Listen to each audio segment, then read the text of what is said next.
Hello student, स्वागत है आपका आईसीटी वर्चुअल क्लासेस में। मैं हूं कविता, आपकी साइंस टीचर। उम्मीद करती हूं आप सभी अच्छे होंगे और स्वस्थ होंगे। तो क्लास हम डिस्कस कर रहे हैं यहाँ पे अपना क्वेश्चन पेपर। एक बार आप देख लो।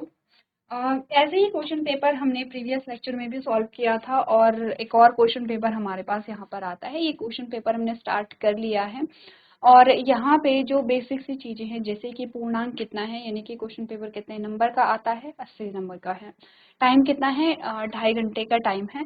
सबसे पहला जो नोट में आपको दिखा रखा है, एक बार आप लोग उसको पढ़ लेंगे। इसमें कहा गया है कि सारे जो प्रश्न हैं वो कैसे हैं, अनिवार्य हैं, यानी कि सारे ही जो क्वेश्चन है कंपलसरी हैं। आपको सारे क्वेश्चन यहाँ पे सॉल्व करने हैं। ठीक है, तो हमने यहाँ पे स्टार्ट कर लिया है, जिसमें सबसे पहले हम देख रहे हैं बहुविकल्पी प्रश्न।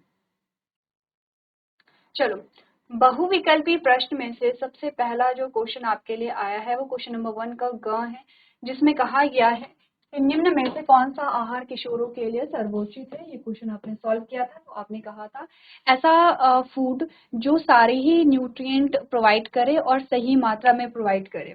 तो हमारा जो आंसर आया है वो ऑप्शन नंबर 2 है, जिसमें दाल, रोटी, दाल और सब्जी है, यानी कि चपाती, दाल एंड वेजिटेबल है। क्वेश्चन नंबर 1 का जो च है, इसमें आपसे पूछा गया था वह जीव जो बच्चे को जन्म देते हैं, यानी कि the animal gives birth to their young ones are called. उनको हम क्या कहते हैं, यहाँ पे विविपेरस कहते हैं। ठीक है, चलो आगे बढ़ते हैं। क्वेश्चन नंबर 1 का जो छ है उसमें आपसे पूछा गया है, जो कि आपका आज का प्रश्न है। ये दो क्वेश्चन हम सॉल्व कर चुके थे। हमारे पास पूछा जाता है कि निम्न में से कौन सा प्रतिजैविक है, यानी कि which of the following is an antibiotic. Antibiotic काफी बार आपने ये शब्द सुना होगा और आपको कहा जाता होगा, जैसे कि डॉक्टर कई बार एंटीबायोटिक यहाँ पे प्रिस्क्राइब करते हैं, देते हैं। क्यों देते हैं एंटीबायोटिक? जैसे कोई इन्फेक्शन हो जाता है तो एंटीबायोटिक देते हैं। कौन से इन्फेक्शन के लिए देते हैं? जैसे कोई बैक्टीरियल इन्फेक्शन हो जाता है तो एंटीबायोटिक दी जाती है। एंटीबायोटिक वो मेडिसिन आप कह सकते हैं जो कि बैक्टीरियल ग्रोथ को रोकती है या बैक्टीरिया को किल करती है। ठीक है, तो हमने बोला कि यहाँ पर एक क्या है, एंटीबायोटिक जो कि बैक्टीरियल ग्रोथ को रोकेगी या बैक्टीरिया को किल करती है, अ, उसे हम क्या कहेंगे, एंटीबायोटिक कहेंगे। तो एंटीबायोटिक का यूज हमने देख लिया है। आपको बताने कि इनमें से कौन सी एंटीबायोटिक है। पहला है सोडियम बाइकार्बोनेट, दूसरा है स्ट्रेप्टोमाइसिन, तीसरा है अल्कोहल एंड चौथा है ईस्ट। यानी कि ये आपके ऑप्शन है, sodium bicarbonate, streptomycin, alcohol and east. क्योंकि ऑप्शन आपके अच्छे हैं इसीलिए आप इजिली यहाँ पे क्या कर सकते हैं, एंटीबायोटिक को चूज कर सकते हैं। देखो, ईस्ट की अगर हम बात करें तो ये एक फंगस है। ठीक है, और फंगस का यूज हमने देखा है यहाँ पे फूड एंड बेवरेजेस में। ठीक है, फूड एंड बेवरेजेस जो इंडस्ट्री होती है वहां पर हमने यहाँ पे ईस्ट का यूज देखा है। अल्कोहलिक प्रोडक्ट है और इसका फॉर्मेशन ईस्ट के द्वारा ही होता है। जब ईस्ट में एनारोबिक रेस्पिरेशन होता है तो यहाँ पे अल्कोहल का फॉर्मेशन होता है, तो अल्कोहलिक प्रोडक्ट है। ठीक है, बेवरेज है। सोडियम बाइकार्बोनेट आप देखते हैं, आपने केमिस्ट्री में पढ़ा होगा, सोडियम बाइकार्बोनेट एक केमिकल यहाँ पर है। ठीक है, स्ट्रेप्टोमाइसिन जो है यहाँ पे क्या होता है, देखो इन तीनों में से सबसे डिफरेंट आपको स्ट्रेप्टोमाइसिन यहाँ पे दिखेगी। तो जैसे पेनिसिलिन होती है, जैसे कि स्ट्रेप्टोमाइसिन है। ऐसे जो टर्म्स होते हैं वो किसके लिए होते हैं, एंटीबायोटिक के लिए होते हैं। कौन सा ऑप्शन हमारा सही आएगा, ऑप्शन नंबर 2। ठीक है, तो देखो हमें पता है ये केमिकल है, ये एक प्रोडक्ट है और ये एक फंगस है। तो एंटीबायोटिक क्या होते हैं, कुछ मेडिसिन होती हैं जो बैक्टीरियल ग्रोथ को रोकने के लिए बनाई जाती हैं। क्लियर है, आ जाओ। क्वेश्चन नंबर 1 का जो ज है इसमें बोला गया है ब्रेड अथवा इडली का आटा फूल जाता है, इसका क्या कारण है। सेम क्वेश्चन प्रीवियस लेक्चर में आपने यहाँ पे डिस्कस किया था। आपने कहा ब्रेड और इडली का जो आटा है वो क्यों फूल जाते हैं, आपके पास ये क्वेश्चन था। यही क्वेश्चन आपके पास फिर से आया है। तो आपके पास ऑप्शन है उष्णता की वजह से, पीसने यानी कि ग्राइंडिंग की वजह से, किण्वन यानी कि फर्मेंटेशन की वजह से, संक्रमण या इन्फेक्शन की वजह से। तो हमारा ऑप्शन नंबर 3 सही आया है, फर्मेंटेशन की वजह से। आपने कहा कि जब ब्रेड और इडली में हम ईस्ट डालते हैं तो ईस्ट में एनारोबिक रेस्पिरेशन होता है, जिसके फलस्वरूप यहाँ पे कार्बन डाइऑक्साइड निकलती है और यहाँ पे अल्कोहल बनती है। कार्बन डाइऑक्साइड जो है वो डो से बाहर निकलती है, अल्कोहल भी क्या हो जाती है यहाँ पे बाहर निकल जाती है, जिसकी वजह से जो डो है वो फूल जाता है। और इस प्रोसेस को यहाँ पे formation of carbon dioxide and alcohol, इस प्रोसेस को हम क्या कहते हैं, फर्मेंटेशन या किण्वन कहते हैं। तो इसीलिए आपने कहा जो डो फूल जाता है वो किण्वन या फर्मेंटेशन की प्रक्रिया के फलस्वरूप फूलता है। चलो आगे बढ़े। ये क्वेश्चन तो आप पहले भी सॉल्व कर चुके हैं। तो आपके एमसीक्यूज कंप्लीट हो गए हैं, जितने भी आपके एमसीक्यूज में बाय गए क्वेश्चन थे वो हमने कंप्लीट कर दिए हैं। एक बार अपने फिल ब्लैंक्स देखो, यहाँ पे कोई बायो का क्वेश्चन है तो हम इसे क्या करेंगे, क्वेश्चन नंबर 2 का जो ख है ये आपके बायो का क्वेश्चन है। क्या बोला गया है, वह क्षेत्र जिसमें जंतु अपने प्राकृतिक आवास में संरक्षित होते हैं डैश कहलाते हैं। A place where animals are protected in their natural habitat is called. क्या बोला जाता है जब एनिमल को, किसकी बात हो रही है, ध्यान से देखो, प्लांट्स की बात नहीं हो रही है, अभी हम पर्टिकुलरली एनिमल की बात यहाँ पे कर रहे हैं, फोकस एनिमल पे है। कह रहे हैं कि जब एनिमल को उनके नेचुरल हैबिटेट में, जहाँ पर उनका बर्थ हुआ है, जहाँ से वो बिलोंग करते हैं, जब उन्हीं के हैबिटेट में उन्हें कंजर्व किया जाता है तो उन क्षेत्रों को हम क्या कहते हैं, कौन से होते हैं वो एरियाज। क्या हम उन्हें वाइल्ड लाइफ सेंचुरीज कहते हैं, क्या हम उनको क्या कहते हैं, वाइल्ड लाइफ सेंचुरीज कहते हैं। वाइल्ड लाइफ सेंचुरीज वो प्रोटेक्टेड एरियाज होते हैं जहां पर एनिमल्स को उनके नेचुरल हैबिटेट में कंजर्व किया जाता है। ठीक है, स्टेटमेंट कहाँ से क्वेश्चन आए हैं, conservation of plants and animals से क्वेश्चन आए हैं। ठीक है, इजी है, आगे बढ़े। बस फिल ब्लैंक्स में हमारे पास एक ही पॉइंट आता है। ये भी देखते जाओ कि कौन सा प्रश्न कितने नंबर का है, हम ये इस चीज पे भी ध्यान देंगे। देखो 4 नंबर का ये क्वेश्चन है, जैसे एमसीक्यूज आपका है तो 1 नंबर का एक एमसीक्यू होगा। क्वेश्चन नंबर 1 जो है वो हमने बोला था टोटल 8 एमसीक्यूज आते हैं, 8 एमसीक्यूज में 8 नंबर के लिए ये प्रश्न नंबर 1 या क्वेश्चन नंबर 1 आपके पास आया है, यानी कि एक एमसीक्यूज 1 नंबर के लिए होगा। जैसे कि क्वेश्चन जो क है वो 1 नंबर का है, फिर ख भी 1 नंबर का है, ग भी 1 नंबर का है, घ 1 नंबर का है, फिर ग 1 नंबर का, च 1 नंबर का, छ 1 नंबर का, ज 1 नंबर का, सारे 1-1 नंबर के आपके प्रश्न आते हैं। वैसे ही फिल इन द ब्लैंक जो है इसमें आपके पास 4 रिक्त स्थान आते हैं, 4 नंबर के हैं, यानी कि एक रिक्त स्थान 1 नंबर के लिए होगा।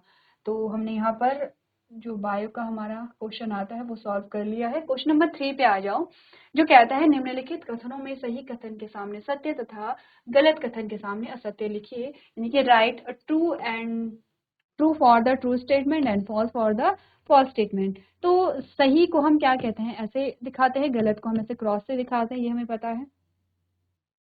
चलो, तो इसमें जो आपका बायो का क्वेश्चन आया है वो है प्रश्न नंबर 3 का जो ग है, उसमें आपसे क्वेश्चन पूछा गया है, निषेचन के परिणाम स्वरूप युग्मनज बनता है।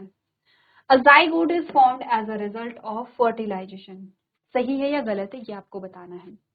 तो सबसे पहले हमने बोला कि निषेचन क्या होता है, निषेचन जो है वो है fusion of male and female gamete. ठीक है, या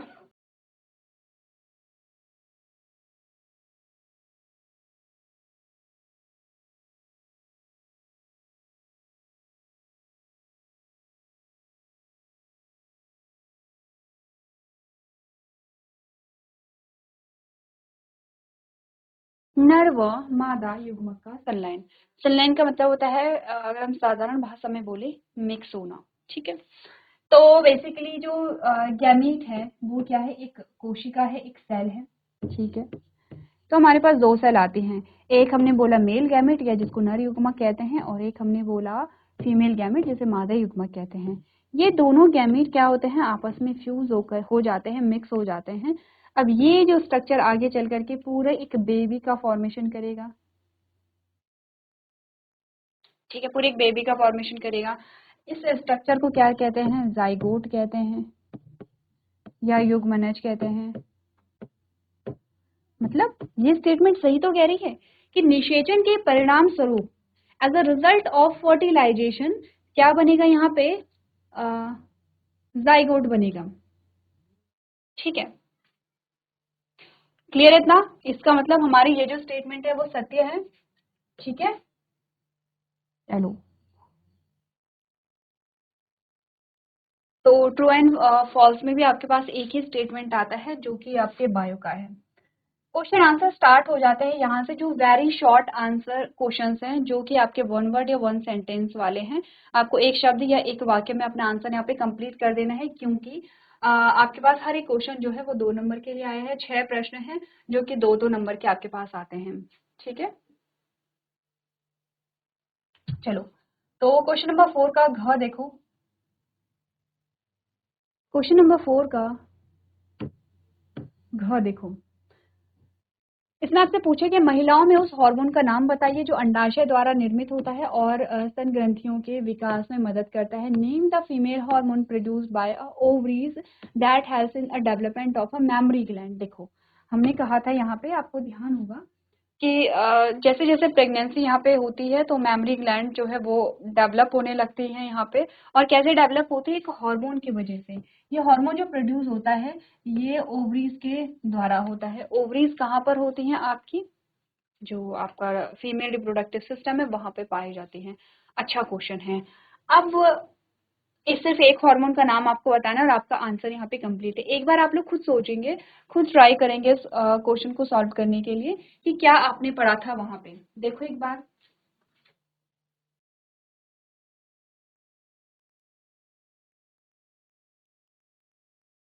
तो आपको ध्यान होगा जब हमने यहाँ पे रिप्रोडक्टिव सिस्टम पढ़ा था, कुछ हार्मोन्स वहाँ पे पढ़े थे, जैसे कि मैं सारे हार्मोन्स बोल रही हूँ अभी।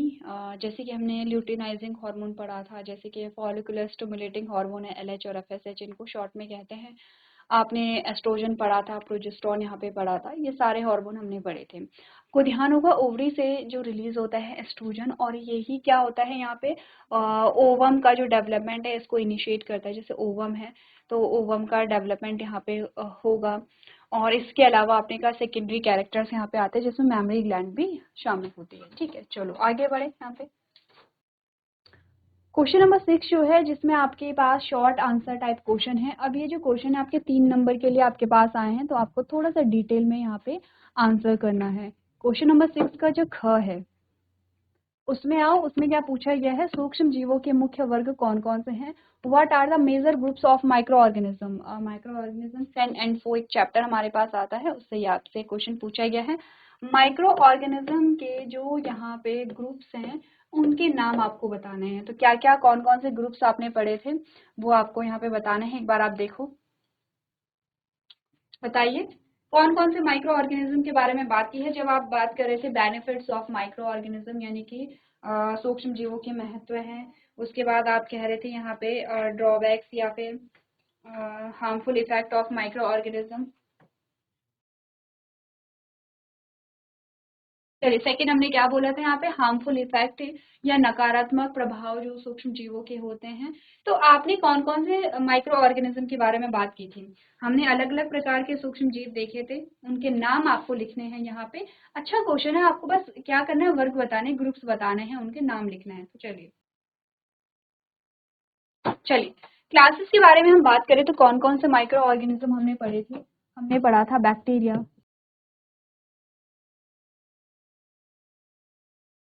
फंजाई,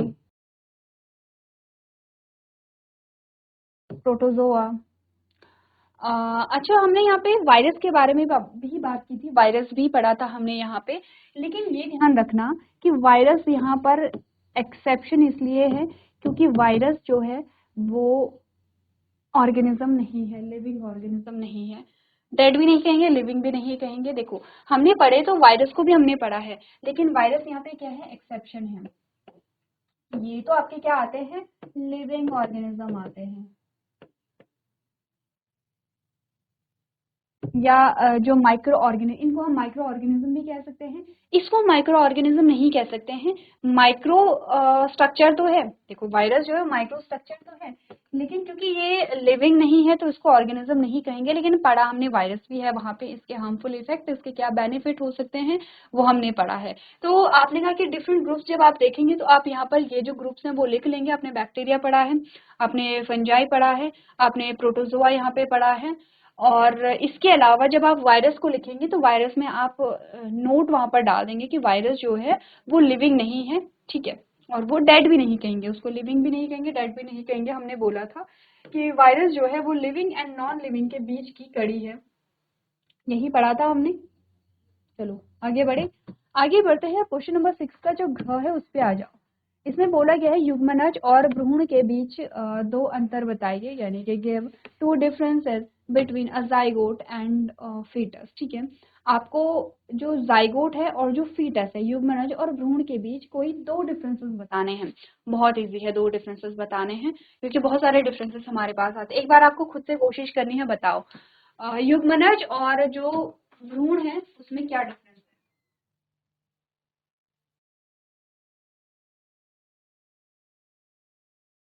देखो, अगर यहाँ पर हमें डिफरेंसेस बताने हैं तो सबसे पहले एक चीज ध्यान रखनी है, भ्रूण जो है वो एम्ब्रियो होता है, एम्ब्रियो होता है, एम्ब्रियो से जो है वो फीटस डेवलप होता है। एक छोटा सा डिफरेंस है, उसको आप समझ लो। ठीक है, ठीक है। अभी आपको पेपर में अगर फीटस दिया गया है तो ऐसा नहीं है कि आप इसको एज इट इज लिख लेंगे। अगर आपको युग्मनज और भ्रूण के बीच डिफरेंस बताना है तो इन दोनों के बीच का डिफरेंस हम बताएंगे। भ्रूण और जो फीटस है उसमें क्या अंतर है वो समझो, कि जो एम्ब्रियो है, एम्ब्रियो के डेवलपमेंट के बाद फीटस बनता है। तो इन दोनों में क्या डिफरेंस है पहले तो ये समझ लेते हैं। फीटस वो स्ट्रक्चर है कि जब यहाँ पर एम्ब्रियो का कंप्लीट डेवलपमेंट हो गया है, सारे ऑर्गन्स बन गए हैं, सारे अंगों का निर्माण हो गया, पूरी बॉडी का फॉर्मेशन हो गया है, तो हम उसको फीटस कहेंगे। तो एम्ब्रियो का क्या होगा, एम्ब्रियो में क्या है, अभी फुली डेवलप नहीं हुआ है, पूरे अंग नहीं बने हैं, शरीर का पूरा निर्माण नहीं हुआ है। तो जब वो डेवलपमेंटल स्टेज में है तो वो एम्ब्रियो कहलाएगा, जब डेवलपमेंट कंप्लीट हो गया है तो वो फीटस कहलाएगा। दोनों का डिफरेंस पता चला। चलो अब आ जाओ जाइगोट एंड एम्ब्रियो या युग्मनज और भ्रूण। तो हमने बोला है जाइगोट और यहाँ पर एम्ब्रियो आता है या भ्रूण है। ठीक है, भ्रूण को हम क्या कहते हैं, एम्ब्रियो कहते हैं।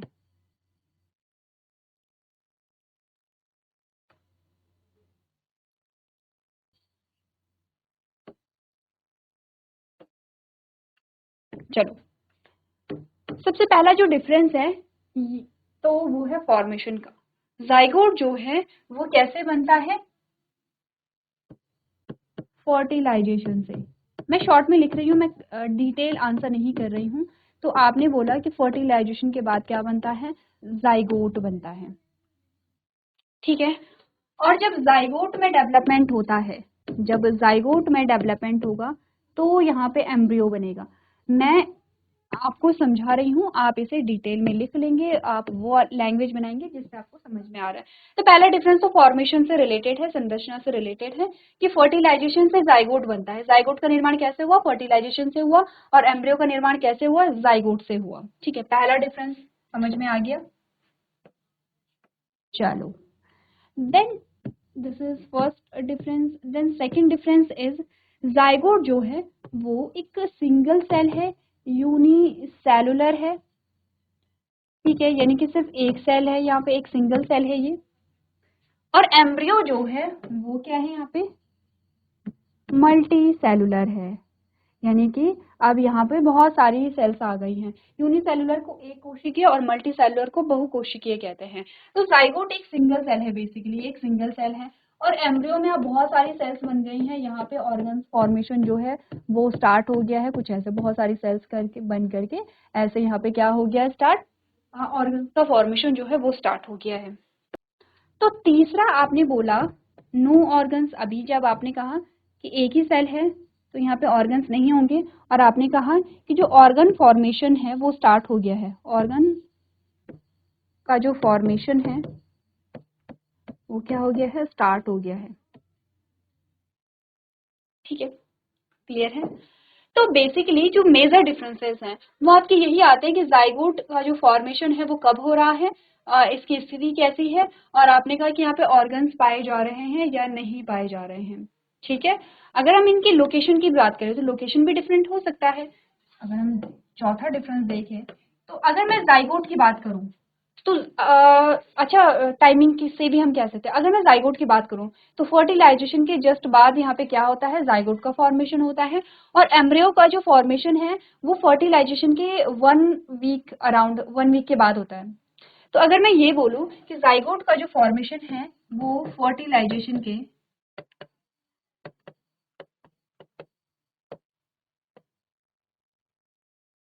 तुरंत बाद हो जाता है, जस्ट आफ्टर क्या बन जाता है, जाइगोट बन जाता है। और अगर मैं बोलूं कि एम्ब्रियो जो है वो फर्टिलाइजेशन के एक वीक यानी कि एक हफ्ते बाद यहाँ पर बनता है। नेक्स्ट जो डिफरेंस है वो है लोकेशन। अगर हम बोले कि जाइगोट जब बना है तो जाइगोट कहाँ पर था, जाइगोट था उस टाइम पे फैलोपियन ट्यूब में। ये जो जाइगोट का फॉर्मेशन होता है फैलोपियन ट्यूब में बनता है। धीरे धीरे फैलोपियन ट्यूब से ये आगे की ओर आता है और जब एम्ब्रियो होता है तो ये कहाँ पर होता है, आपने कहा ये यूट्रस में पाया जाता है। तो ये काफी सारे डिफरेंसेस हमने देखे हैं जाइगोट और एम्ब्रियो में, जो हमने शॉर्ट में यहाँ पर समझे हैं। आप इसे डिटेल में समझ लेंगे। तो डिफरेंस समझ आया युग्मनज और भ्रूण के बीच। अच्छा, दो अंतर पूछे गए थे, ठीक है, तो दो अंतर आप लिख लेंगे, लेकिन जब आप प्रैक्टिस कर रहे हैं तो आपको जो अंतर है वो ज्यादा पता होने चाहिए। चलो आगे बढ़े। क्वेश्चन नंबर कौन सा क्वेश्चन है ये, question number 5। Yes, question number 5। Question number 5 का जो 6 है, 6, उसमें पूछा गया खरपतवार नाशक क्या है, एक उदाहरण दीजिए। What are weedicides, give one example. पहला जो आपका चैप्टर है क्रॉप प्रोडक्शन से रिलेटेड, उससे ये क्वेश्चन आया है, आपसे बताना है कि वीड्स क्या होते हैं, खरपतवार क्या होते हैं। चलो देखो एक बार, क्या होते हैं वीड्स।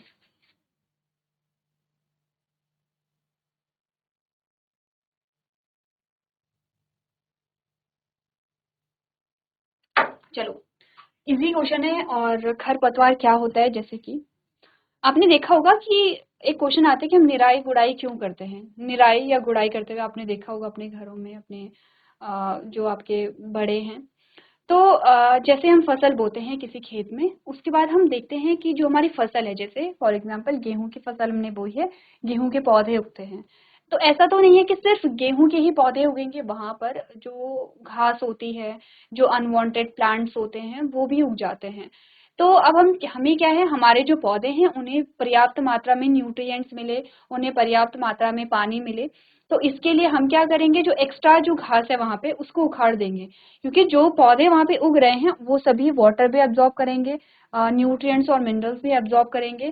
तो कंपटीशन बढ़ेगा, कंपटीशन ना बढ़े और जो भी वहां पे न्यूट्रिएंट्स हैं वो पूरी मात्रा में हमारे पौधों को मिल सके, तो हम उस घास को उखाड़ देंगे, क्योंकि उस घास से हमें कोई प्रोडक्ट नहीं मिल रहा है।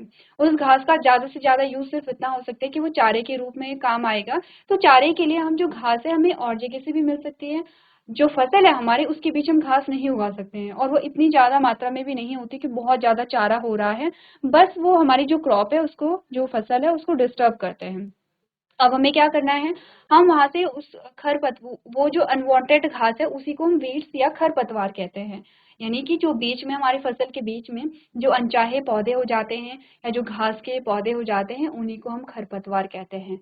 एग्जाम्पल क्या होते हैं, एक बार आप लोग इसे पढ़ेंगे और अपने घर से भी पूछ करके लेकर के आएंगे कि जो खरपतवार है उसके क्या क्या एग्जाम्पल्स होते हैं। ठीक है, आगे बढ़े। अब आपके पास आते हैं लॉन्ग आंसर क्वेश्चंस, जो कि आपके 4 नंबर के लिए हैं, ठीक है। अब 4 नंबर के लिए क्वेश्चन है तो अब आपको डिटेल में यहाँ पे आंसर करने हैं। तो इसमें सबसे पहला जो क्वेश्चन आपके पास आया है, पहला यानी कि क्वेश्चन नंबर 6। चलो इसमें जो क्वेश्चन आपके पास आया है, क्वेश्चन नंबर 7 पे आ जाओ। 4 नंबर का प्रश्न आपसे पूछा गया है और क्वेश्चन क्या है, सिंचाई किसे कहते हैं, जल संरक्षित करने वाली सिंचाई की दो विधियों का वर्णन कीजिए। What is irrigation, describe two methods of irrigation which conserve water. तो इरिगेशन या सिंचाई हमें पता है, हम आपने सिंचाई खुद भी की होगी, अपने गार्डन में की होगी, अपने खेतों में की होगी, तो हमें सिंचाई तो पता है, तो सिंचाई के बारे में तो आप लिख लेंगे। इम्पॉर्टेंट है कि कोई ऐसी दो विधियां आपको सिंचाई की बतानी है जिसमें पानी जो है वो एक्स्ट्रा पानी वेस्ट ना हो और उसे आप बचाएं और आपकी सिंचाई भी हो जाए। तो कोई दो ऐसे मेथड सिंचाई के जिसमें पानी जो है वो आप बचा भी रहे हैं और सिंचाई को भी कर रहे हैं। ये क्वेश्चन आपके लिए होमवर्क में होगा, आप इसे कंप्लीट करके लेकर के आएंगे। क्लियर है? तो चलिए आज के सेशन में हम इतना ही करेंगे। अभी तक क्लास में बने रहने के लिए आपका धन्यवाद।